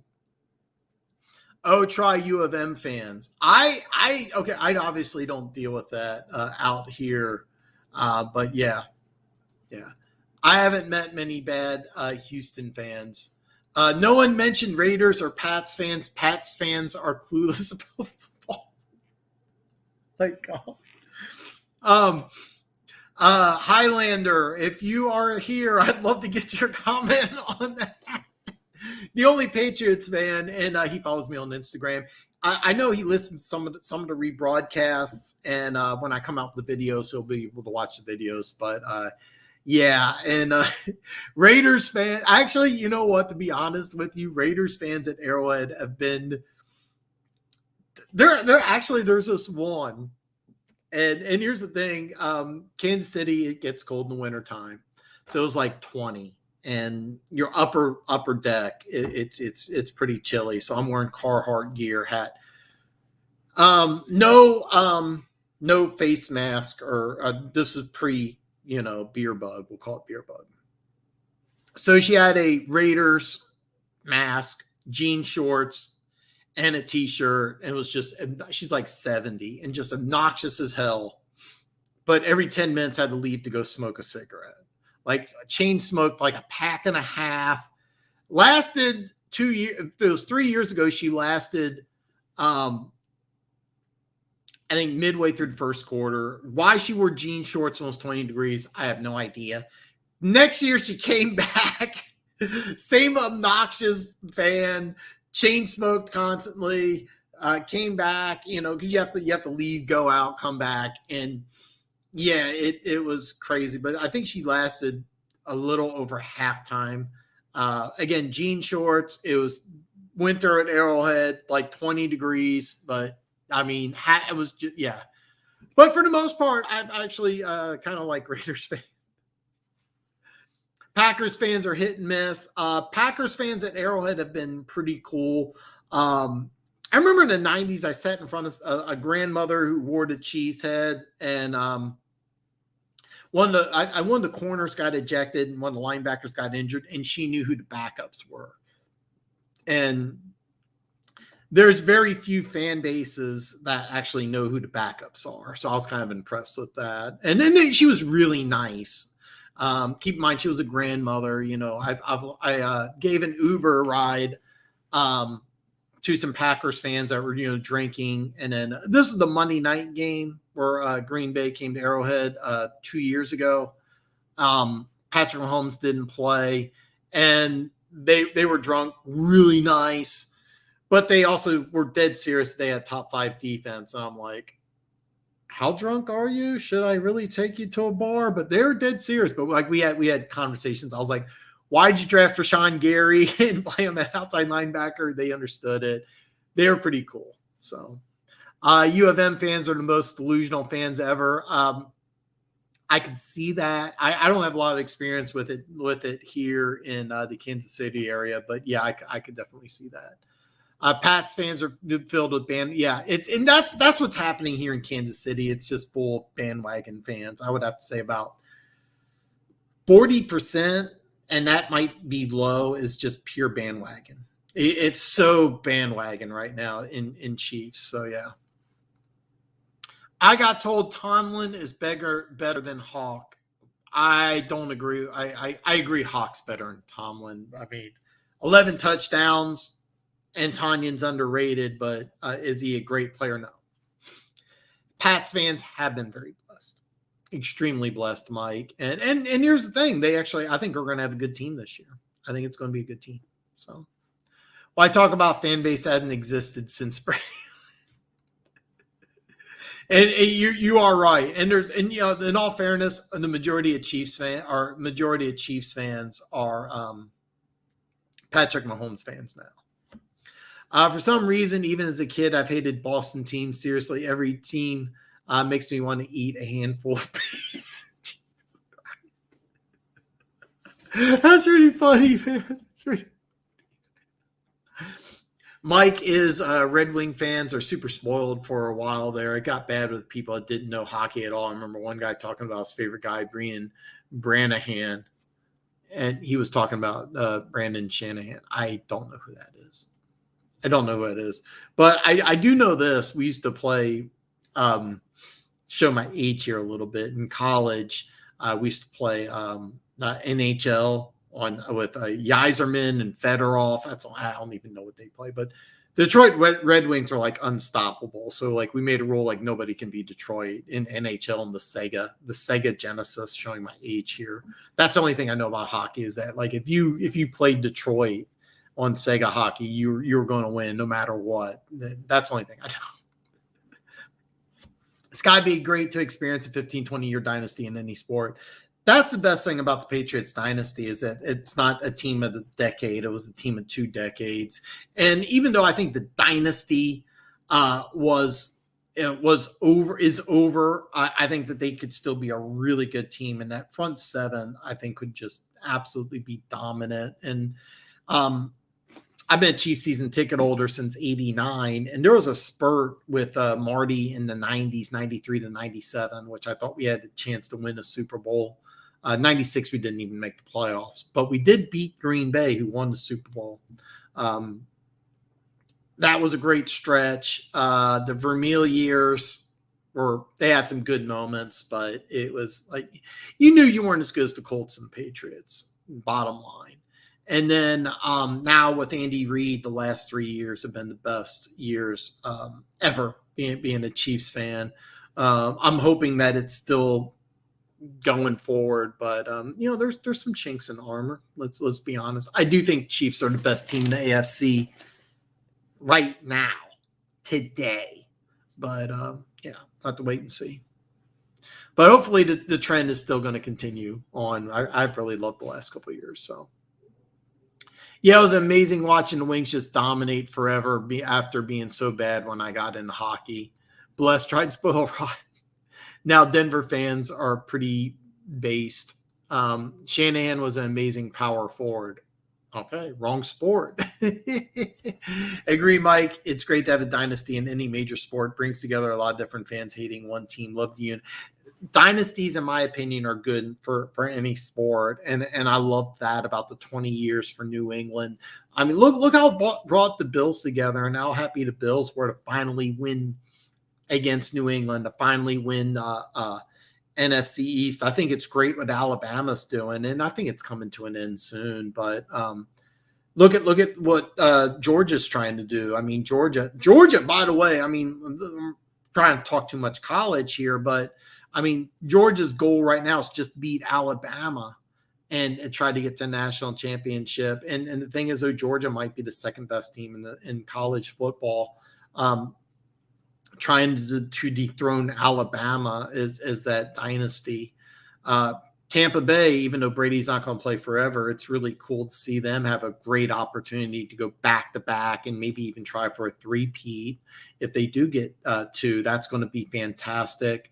In basketball, when the most dominant dynasty I saw was the Bulls under Jordan. That was so good for basketball. I only watched basketball because I wanted to watch Jordan. I wasn't even into basketball. And then the NBA playoffs in the 90s was so great. I mean, the Bulls Knicks, the Bulls Pacers. If you watch that series, what was it? The ESPN series, the Last Dance. It was basketball so good. I don't even watch basketball. I haven't watched basketball in like 2 years. But it was just watching the Bulls was great. It brings people together. It also brings fans together in a way like you want to see Jordan win or you want to see Jordan lose. But yeah. So do the Rams beat the Care Bears. The Yankees own the entirety of Major League Baseball for over 20 years. They have 27 World Series rings. They won 8 of those in the course of 30 years. That's the reason why they're hated. Yeah, absolutely. I don't know shit about baseball, but you know that the Yankees are the evil empire. And that's the reason why is they were successful and they also were innovative and were aggressive, like Alex Rodriguez and Derek Jeter together. And that would have been unheard of, but for any other team except for the Yankees who just said, hey, well, let's give Alex Rodriguez a ton of money, make him play a different position. It's a great thing. I think dynasties are great in professional and college sports. It's a fun thing. So, yeah. I told the Lions are going to beat the 49ers, and the guy said, good luck. They lost Salah, Buckner, etc., and they think Kinlaw is better, but they don't realize he's going against the best center in the league. That's okay. And I'm going to tell you this right now. You're talking to idiots there because I understand what they did. They lost Buckner. They traded him for a first-round pick, and then at that first-round pick, they picked Kinlaw, a guy that I absolutely loved coming out of USC. That's South Carolina, not Southern Cal. But he's not the same player. You can't just input a player and take Buckner. People don't realize Buckner is like the second or third best defensive tackle in the National Football League who had the ability to play a 5 technique, move inside. And now that he just rushes, he stuffs the run and rushes the passer, but as a 4-3 defensive tackle, he has less responsibilities than a 5 technique. People don't realize that you can't just draft Kinlaw out of USC, plug and play the guy and say, okay, here's one of the best 3-4 players in the National Football League. But that's what Niners fans believe. They think that they have the best defensive line in football because Dee Ford's going to come back. You got Bosa on the other side. You got Kinlaw and you got Armstead. Armstead was your best player. All right. Great. You have a great defensive end. Bosa, he looks like he's going to be a superstar. Dee Ford, I'm telling you this. He was in Kansas City for 5 years. He's going to miss at least 8 games. He's only had 1 full healthy season. Coincidentally, it was his contract year. He got his money. How many games did he play last year? So he's going to play 17 this year. Yeah, trust me, one pride 40. Do not try to argue logic with 49ers fans. It makes just as much sense as me getting a weave. So, yeah. Gator, can you update me on Trinity Bend? Okay, I have no idea what that is. Benson? I have no idea. Being basic. I was big into basketball, younger 80. Yeah, Magic Bird. Oh, yes. I wasn't into basketball from the Magic Bird. I started getting into the NBA only when the Bulls made the first game I ever watched basketball was Game 2, Lakers Bulls, and that was that game where Jordan they had it on every single commercial for the rest of eternity where Jordan was dunk and then switched in midair and went for the layup. And like that was the first game I ever watched. And I'm like, holy shit. Yeah. So Benson lit up in preseason. Most Broncos fans thought he was a sure lock for 53. He's a great dude and talented up-and-coming player. We were sad to see him go. And I'm drawing a blank on that particular guy, but I'm glad that you gave glad you gave an update. That's kind of the wide receiver. Okay, I do remember that. Okay, I do remember that. And I thought that was a good move for the Lions. Real great move for the Lions. So Denver, that's why the Lions had to give up draft capital. I think he was practice squad bound. More than likely, more than likely, if it's the same guy who I'm thinking he was, he wouldn't have cleared waivers. For those of you that don't know, and most of the people in the chat are very knowledgeable, very experienced fans, so you understand how this works. But for those of you who don't know, or maybe you tuned in for the first time, here's how this works. When a player gets cut in training camp, he has to clear what's called the waiver wire, which means that every single NFL team has an opportunity to go ahead and pick him up. If he clears waivers, it means none of the 31 other teams will sign him. Then he can sign to the practice squad. Now, what's the advantage of being signed to a 53 versus going to a practice squad? It's money. You make a lot more money when you're an active player. Practice squad players will make more than the average person, but by NFL standards, you're getting pennies on the dollar. They've changed the rules of practice squad. I don't understand all of the practice squad rules and regulations, and things have been changed over the beer bug pandemic. And throughout the years, the practice squad keeps growing and growing and growing. And that's a good thing for the NFL. I really love it. I absolutely love the fact that you can have more and more players on the practice squad. And you've also increased the age restriction. Like, for example, Le'Veon Bell can now be on a practice squad, where in the past, if you played in an NFL game, you couldn't go to the practice squad. This is a really good thing for the NFL. So you don't want to be on the practice squad, don't get me wrong, but as opposed to being unemployed or waiting for a phone call, being on the practice squad's a good thing. So yeah, it's definitely a good thing. It's not a negative to be on the practice squad. It's not negative at all. There's a lot of good players, and they touch base on this if you watch Hard Knocks. I don't hate Dallas being on Hard Knocks. Don't get me wrong. I thought it was pretty good, but I mean, I'm not really a Dallas fan. And I also think that they were what's the word I want to say? I think the Dallas Cowboys had some edit rights into it. You weren't getting the pure what's the word I say? Unfiltered content. Like, you weren't seeing the good and the bad. You weren't seeing things that, players and coaches didn't want you to see. Like, well, I don't know if this is considered a bad thing, but I remember when the Raiders were on Hard Knocks, and the guy who was from Last Chance U sat out of practice and was told to go get some treatment so he could practice, and he blew it off. And Gruden's like, let's just get his ass out of here. And a few hours later, he's gone. Like, I'm not sure you would see something like that with the Dallas Cowboys. I wonder if that makes sense. So you missed out on watching the bad boys and the most underrated point guard in NBA history, Isaiah Zeke Thomas. Yes, I did miss out on that. I also really had a big man crush on the Utah Jazz. I love John Stockton. I love the dirtiest player in the NBA. John Stockton. Loved John Stockton. I really wanted the Utah Jazz to win against the Bulls. I really, really did. Loved John Stockton. Loved Karl Malone. It's a shame that those two guys couldn't win at least one title. It's really a damn shame. God, those guys were good. Really good. Texans looking to secure a lot of capital, probably 5th and 6th, so they can trade up.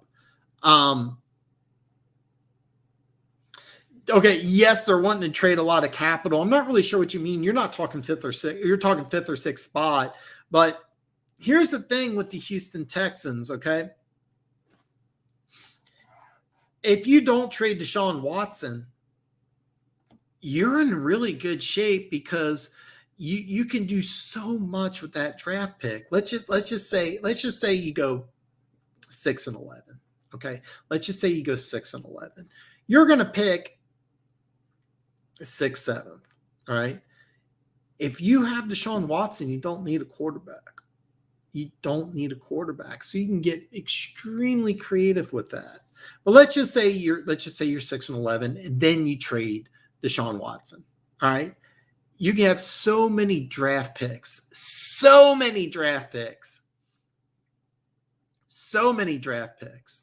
that you can have so much fun. And the player, I really think that they really want to circle if they don't get a quarterback would be the Thibodeau defensive end. And I also heard he was injured in week 1. So, but that would be the guy that in Lovie Smith's defense, especially if Blacklock just plays, lights out, which I think he could, would be so much fun. So much fun. I said, this is awesome. John Stockton's the dirtiest player of all time. That's good. I love Bill Lambier.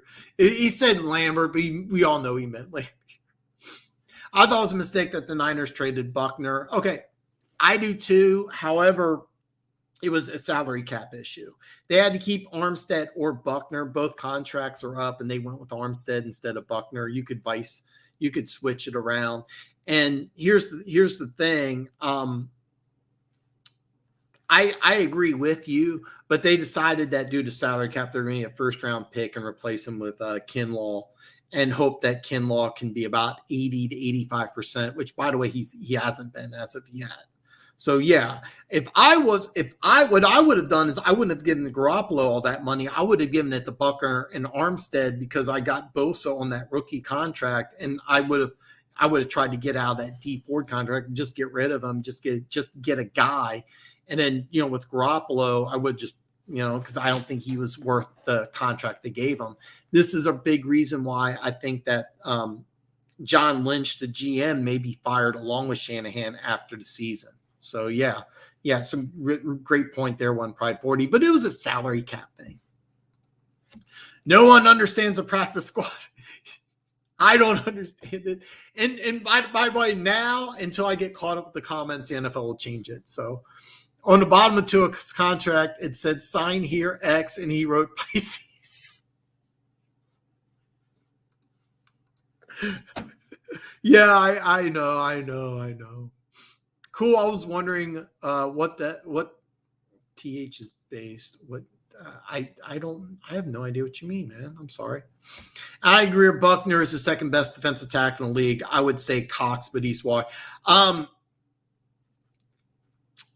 I'm a little biased. I would say Chris Jones, but if you've been watching Chiefs preseason football, they're moving him from tackle to end, and then they're going to have him start off on first down at defensive end to help out with Frank Clark, and then they'll rotate defensive tackles. And obvious passing situations are going to move them inside.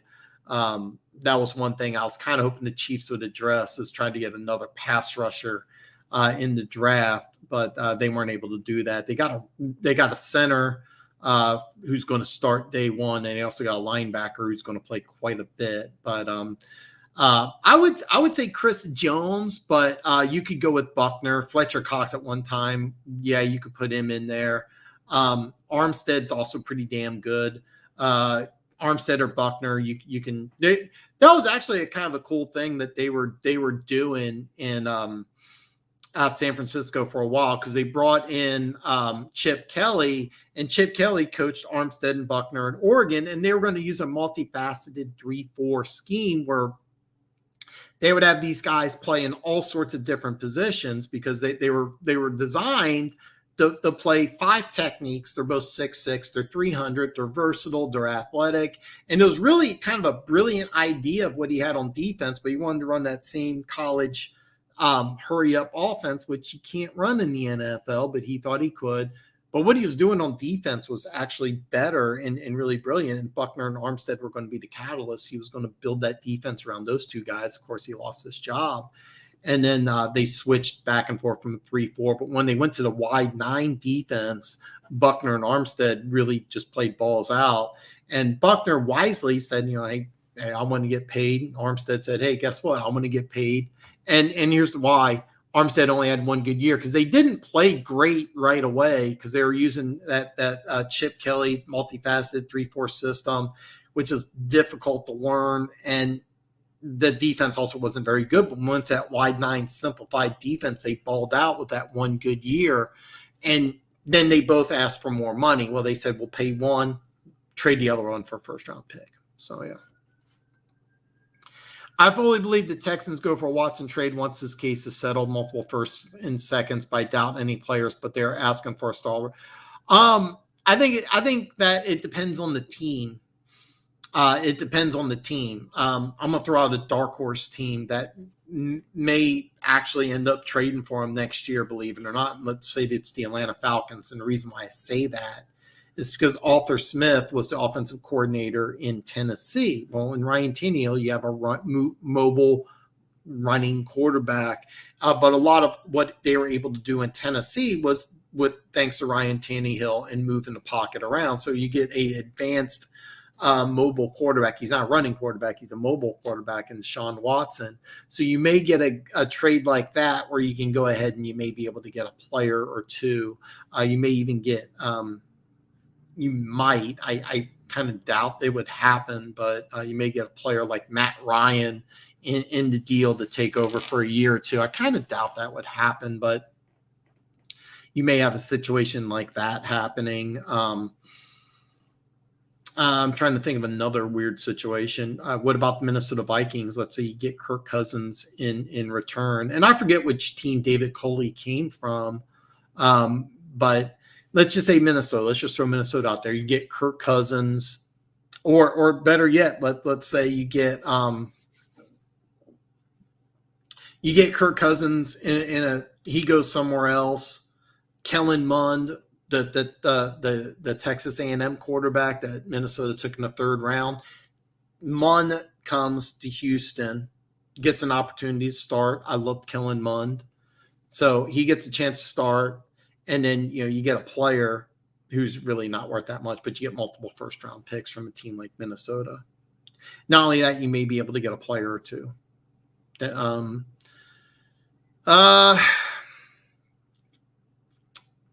all I got right now. Rick Mahorn may argue about the dirty thing. Dan, do some rapid-fire pick-ems for the week 1 with the spread. You know what? Let's do it. I'm going to use the app. I wonder, you know what? I have no idea if I can use the Caesars app here, but if I can log into Caesars, which is the Caesars MGM, which would be Harrah's Caesars Palace, I'm going to log into my account and see if I can get the NFL Week 1 spreads. Okay, I can. All right. Rapid fire. Cardinals at Titans. Cardinals +3. I like the Cardinals. Panthers 4-point favorite at home against the Jets. I like the Panthers. Houston Texans 3-point dog at home. I like the Texans. Seahawks -3 at Indianapolis. I like the Seahawks. Vikings -3. I almost put action on this. Vikings -3 at Cincinnati. Atlanta -3 at home against Eagles. That's a tough one because you got two rookie head coaches, and I wasn't able to take a look at Jalen Hurts. I really wanted to, but in a situation like this, Matt Ryan over Jalen Hurts, so 3 points. That sounds good. Washington football team -1. Already touched base on that. Steelers +6.5 at Buffalo. Wow. Detroit 8 at home. +8 at home against San Francisco. Kansas City, I got 6. Of course, now it's 5.5. It wouldn't surprise me if this drops all the way to 5. A lot of people love Cleveland. So Kansas City 5.5. God, this is a tough one.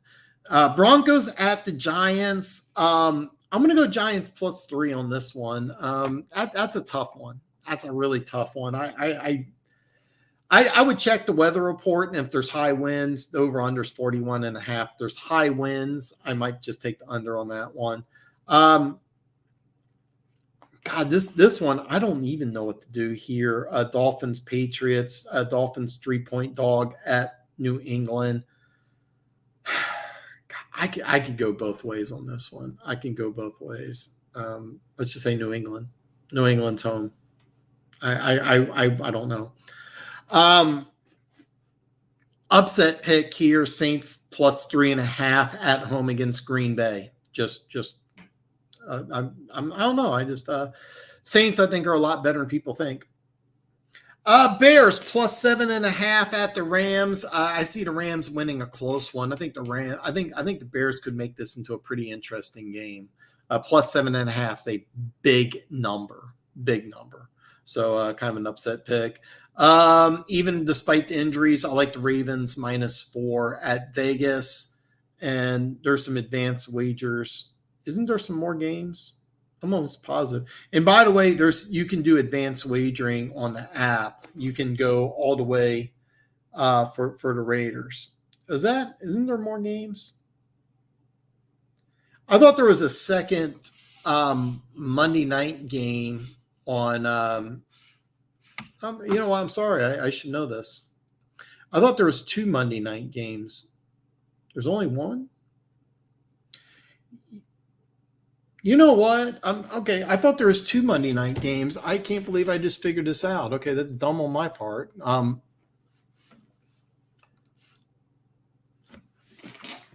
You know what? There's a small chance I'm going to just do a show on Monday.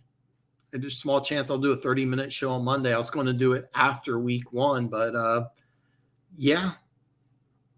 I'll have to I'll put out the announcement. But if I do a show on Monday night, it's going to be 30 minutes. I'm going on an hour 40 here. So I'm going to wrap this up in the next couple minutes, but this has been a great show. I can't thank you guys enough. By the way, I haven't asked. Don't forget, please give me the thumbs up and drop a comment below. And again, I'll do my best to get a video out tomorrow with all the picks that I mentioned in the video. I'll show you the screenshot of I bet everything on the app when I was in Vegas. So I'll show you a screenshot of the app. D Ford is okay, nothing like he was in Kansas City. He only had one great season. He just can't stay healthy. He cannot stay healthy. But when he's healthy, he can rush the passer. He's a liability, a complete liability against the run. That's why I thought it was weird that they wanted him to be a defensive end, because it's a 3-4 outside linebacker, complete liability against the run. Fantastic pass rusher. Cannot stop the run. So yeah. I forgot about Jones. Wait, did we just talk? Okay. Aaron Donald's number 1. That's a no-brainer. Who's number 2? And we're like Buckner, Fletcher Cox, Chris Jones. But Aaron Donald's obviously number 1. Yeah. Rams destroy Bears. Donald to be eating the Red Rifles, break lunch and dinner, then take his lunch money. I agree the Saints will be better. I almost put money on the Saints, Funk. I almost put money on the Saints, but yeah. Saints should still be considered contenders for their division. Tampa clear-cut favorites. Saints are, yeah, I 100% agree. 100% agree. 49 wins in 4 seasons, and the upside on Winston is immense. Michael Thomas has to come back healthy, and Alvin Kamara is an MVP candidate. The defense is really good. Here's a good bet to consider is Antonio Gibson plus 5 receptions for 450, plus 7 if you're feeling feisty for 22. Actually, both of those are really good because I think that Antonio. By the way, if you don't know the story, Antonio Gibson played at Memphis. He was basically listed as a quote unquote receiver, but used a lot on end arounds and as a receiver, kick, punt guy. I think his last year he only had like 170 touches. So when he got drafted, he was actually listed as a wide receiver, and I thought he was going to play wide receiver even though he's like 6'2", 220.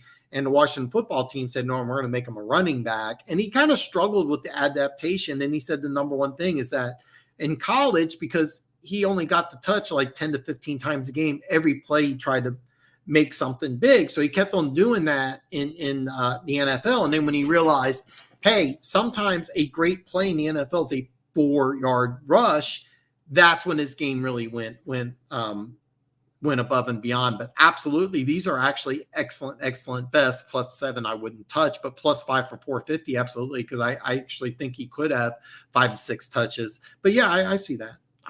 Jimmy, that's a good bet. That's a good. Let me know if you do bet this. In my mind, Texas finished third in the division, but my heart, Super Bowl. That now, I'll be honest with you, the AFC South is going to be very, very entertaining. Very, very entertaining. What we're going to do, and I have not talked to Big Chief Sean yet. I haven't talked to Big Chief Sean yet, and it's because I just got back from Vegas yesterday. But we are going to get together, and we're going to do a bunch of fried foods. We are going to get together, and we're gonna have it on both our channels. And if you haven't, I didn't put the link in the description for this video, but I did in a previous one. But if you follow me on Twitter, Big Chief Sean is on my Twitter account. That's how me and him communicates via Twitter. His YouTube channel is really cool. He does music, which I haven't done yet and adapted. And I think he's going to do a show. I'm not 100% sure. I think he's going to have a show at Arrowhead being released soon. And he'll be back on again. But me and him are going to do a video. We're going to eat some deep fried Oreos. I'm kind of getting hungry now. So I'm not a fair guy myself. Fried Oreos and butter isn't my thing. Yeah, I forget why, but we started talking about all that stuff. So yeah. All right. Good night, everyone. Football is back. LFG, may your team win, except for the Chiefs, obviously, and come out healthy to win. And what Denver means is that he's excited for the Chiefs. So I already bet both, but mainly the 5, but a little 1 and 7 for shits and giggles. That's smart. That's very, very smart. I really like that +5, especially at 450, because I think he's going to have 5 to 6, and he easily could have 7, because I think that what you're going to see from the I almost said San Diego, but what you're going to see from the Los Angeles Chargers, what you're going to see from the Chargers is probably a lot of blitzing, because Fitzpatrick has been known to throw picks. And I think that what you're going to do is see a lot of the safety blitz. What's his name? Derwin James. You're going to see lots of James coming in for the blitz. And I think what they're going to do to counter that's a lot of screens. And I think they're going to do that early. And I think they're going to do that often. And the reason why I think is that here's how you stop an aggressive front 7 is you draws a lot of screens. And that's why I think Gibson could have a lot of reception. So I really like both of those bets. And again, Washington team is my heaviest bet to win. So if the Texans make the playoffs, they're winning the Super Bowl. There's no reason why they should be in the playoffs, but if they do, it's Super Bowl. $50 to win 1125. That's a good little throwaway bet. It is. Is that what you got? Did you get fit? Oh, okay. I don't exactly know the numbers that he bet. I don't know if it was that exactly, but hopefully it was. Slasher, hit me up on Instagram. Let me know what your bets are. I want to be able to cheer for you Saturday. I do work, but I'm going to DVR some college football. Probably right after work, I'm going to run up to Iowa. It's a couple hours away. I'm going to put a little bit more action. Probably just on week 1. Probably just on the Washington football team and Kansas City money line. That's probably it. But we'll see what happens. And that's going to wrap it up. But listen, before you leave, man, have a great weekend. I'm excited football is going to be around. Give me a thumbs up. I wasn't planning on doing my Monday night special, but there's only one game. You never know. I'll put it out in the announcements, but we'll have to see it. More than likely, I'll wait till next week to start that. However, next Wednesday, I will be live, same show. Hopefully, everybody can make it. So listen, have a great weekend. I can't wait to see you again. It'll be Wednesday. Definitely Wednesday, maybe Monday night. So have a good night, everybody.